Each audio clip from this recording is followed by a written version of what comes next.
जाया न करे अपने अल्फाज हर किसी के लिए, बस खामोश रह कर देख तुझे समझता कौन है। दुनिया की कोई भी चीज कितनी ही कीमती हो, पर परमात्मा ने आपको जो नींद, शांति और आनंद दिया है, उससे ज्यादा कीमती कोई चीज नहीं है। प्रेम से बढ़कर कोई चुनौती नहीं। दूसरे व्यक्ति के साथ प्रसन्नतापूर्वक रहना दुनिया में बड़ी से बड़ी चुनौती है। प्रेम तो प्रकृति है, ये कोई व्यवहार थोड़ी है कि तुम करो तो ही मैं करूं। परमात्मा तुम्हारे भीतर स्वयं विराजमान है, कहीं दूर बैठा हुआ नहीं। इसे अपने भीतर प्रकाश के रूप में ढूंढो। यह ज्योति की भांति है, बरसात की भांति नहीं, जो ऊपर से गिरता रहता है।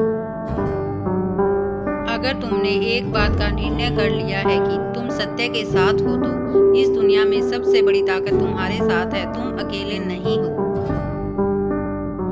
जिस चीज को तुम भुलाना चाहोगे उसकी याद और आएगी, क्योंकि भुलाने में भी तो याद आती है, भुलाने में भी तो याद हो ही रही है। जीवन आनंद और अध्यात्म के चरम को जानने के लिए मिला है, इसलिए अपने को इतना व्यक्त कर लो कि अन्य विचार मस्तिष्क में ना आ सके। यहाँ कोई भी आपका सपना पूरा करने के लिए नहीं है। हर कोई अपनी तकदीर और अपनी हकीकत बनाने में लगा है। घबराना मत। भूल करने से, जो भूल करने से डरता है वह कभी अनुभव को उपलब्ध ही नहीं होता। भूल तो करो, दिल खोल कर करो, एक ही भूल दोबारा मत करना।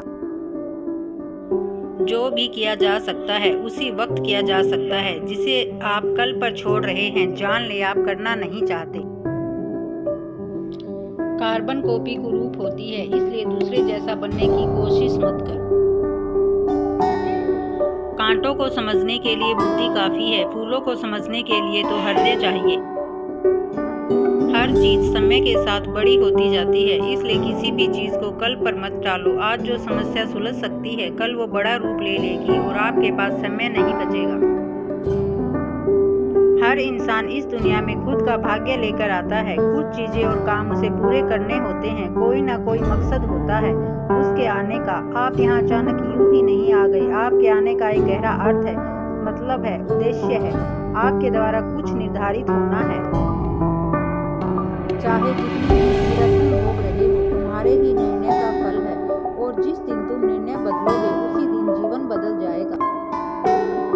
सत्य बहुत खतरनाक है, उनसे सावधान रहना, क्योंकि जिसके भी जीवन के भ्रम टूट जाते हैं उसका जीना मुश्किल हो जाता है।